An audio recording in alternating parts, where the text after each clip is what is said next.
এই জন্য আমরা মামলা দিতে আসছি এবং আমরা ইন্ডিকেট করে আপনাদের ক্যামেরায় যাদের যাদের নাম ভিডিও ফুটেজ দেখা গেছে এবং সারা বাংলাদেশে প্রচারিত যেসব হয়েছে সেখানে আমরা এইসব নাম দিচ্ছি এবং আমরা সবার সাথে করি কোনো নাম দিইনি।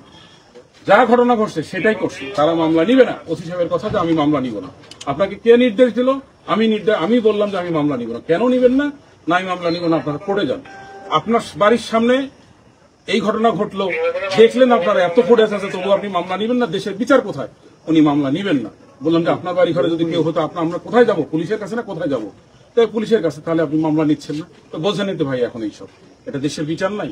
এটা বাড়িতে হামলা হলো, সাবেক প্রেসিডেন্ট 9 বছরের রাষ্ট্রপতি সেনাপ্রধান, তার বাড়িতে হামলা, গুলির শব্দ আপনারা শুনেছেন এবং বাড়িতে মাইকিং করে সেই বাড়িতে ককটেল ফুটিয়ে মোটরসাইকেল পুড়েছে, তবু তারা মামলা নিচ্ছে। এখন আমরা আর কি বলার আছে? আপনারাই বলেন আমরা কি করবো? আমরা এখানে ঠিক ঘন্টাখানেক আসছি, উনি বারবার উঠছিল, ফোন করছিল, কথা বলছিল, বারবার উঠছিল।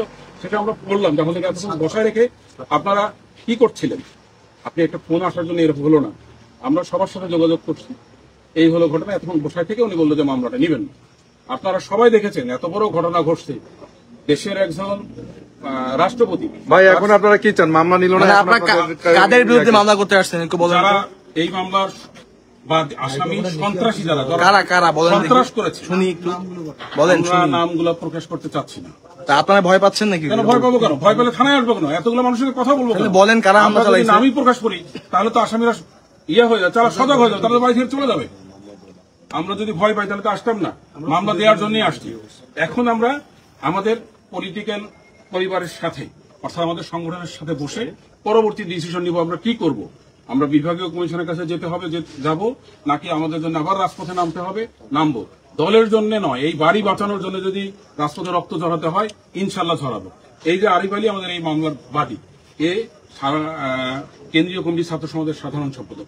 সে নাম পরিচয়টা জি আপনার নাম এর কথা বলি আগে এ ছাত্র সমাজের কেন্দ্রীয় কমিটির সাংগঠনিক সম্পাদক। বৈষম্য বিরোধী আন্দোলন কর্তৃক সাধারণ সম্পাদক যদি বলছে, বৈষম্য বিরোধী আন্দোলনে 17 দিন জেলে ছিল।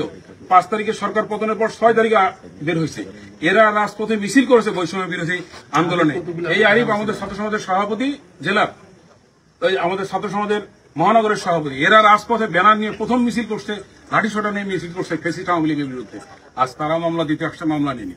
আর আমি কেন্দ্রীয় কমিটির, জাতীয় পার্টির কেন্দ্রীয় কমিটির সাংগঠনিক সম্পাদক মিলন চৌধুরী। আরে ভাই তুমি একটু বলো। আরে ভাই বলো তো কি ঘটনা? জানতে চাচ্ছি কোন দল বা কোন গোষ্ঠী কারা হামলা করছে, তুমি একটু বলবা।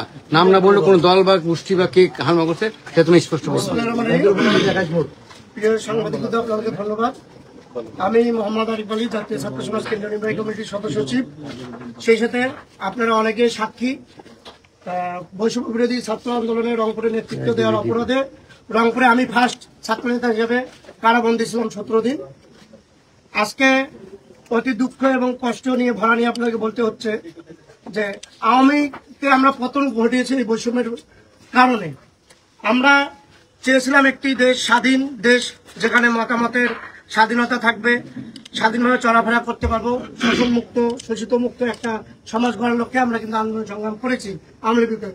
কিন্তু দুর্ভাগ্যজনকভাবে সত্য, আপনারা দেখেছেন গতকাল রংপুর এনসিপি এবং বৈষম্য বিরোধী ছাত্র আন্দোলনের ব্যানারে কিছু সন্ত্রাসী এবং চাঁদাবাজ, যারা ইতিমধ্যে বৈষম্য বিরোধী থেকে বহিষ্কৃতও হয়েছে, তাদের নেতৃত্বে আমাদের জাতীয় পার্টির প্রতিষ্ঠাতা চেয়ারম্যান, সাবেক সফল রাষ্ট্রপতি প্রয়াত পল্লীবন্ধু হুসেন মোহাম্মদ এরশাদের বাসভবনে হামলা করা হয়েছে।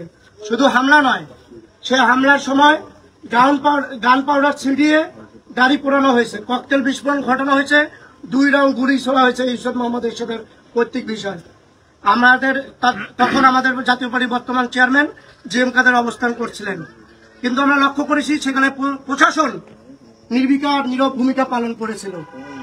আজকে আমরা যেহেতু সাবেক রাষ্ট্রপতির বাসভবনে হামলা হয়েছে, একটা মব জাস্টিস করা হয়েছে, যেটি আমরা কিছুদিন আগে দেখেছি সেনাবাহিনীর প্রধান কড়া ভাষায় হুঁশিয়ারি করেছেন কাউকে ছাড় দেওয়া হবে না। কিন্তু দুঃখের বিষয় হলো আইন শৃঙ্খলার চরম অবনতির কারণে গতকালকে পরিকল্পিতভাবে প্রশাসনের উপস্থিতিতেই এই স্কাই ভিউতে হামলা চালানো হয়েছে। আমরা লক্ষ্য করেছি এনসিপি এবং বৈষম্য বিরোধী কিছু অংশ যারা রংপুর মহানগরের নেতৃত্ব দিচ্ছে, আগামীতে এনসিপির নেতৃত্ব দিবে, তাদের নেতৃত্বেই এই হামলা চালানো হয়েছে। আমরা তার পরিপ্রেক্ষিতে বিচার সাহসন আজকে এই কোতোয়ালি থানায় উপস্থিত হয়েছি মামলার এজাহার কাগজ নিয়ে। কিন্তু দুর্ভাগ্য হলো সত্য, আওয়ামী লীগ সরকারের আমলে আমরা যেমন দেখেছিলাম পুলিশ প্রশাসন আওয়ামী লীগের নেতার বাইরে মামলা নেওয়ার সাহস পায়নি, একই স্টাইলে আওয়ামী লীগ পতনের পরও দেখতেছি পুলিশ প্রশাসন একই স্টাইলে মামলা নিতে ভয় পাচ্ছে। আজকে আমরা খুব কষ্ট লেগেছে, আজকে যেখানে ফ্যাসিস্টকে আমরা বিদায় দিয়েছি, কোনো দোষণ নেই, সেখানে আজকে আমরা ওসি মহোদয়কে মামলার এজাহার নিতে এসেছি।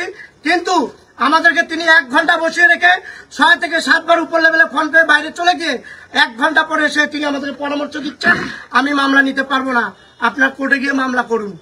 এটি একটি ভারপ্রাপ্ত কর্মকর্তার ভাষা হতে পারে না।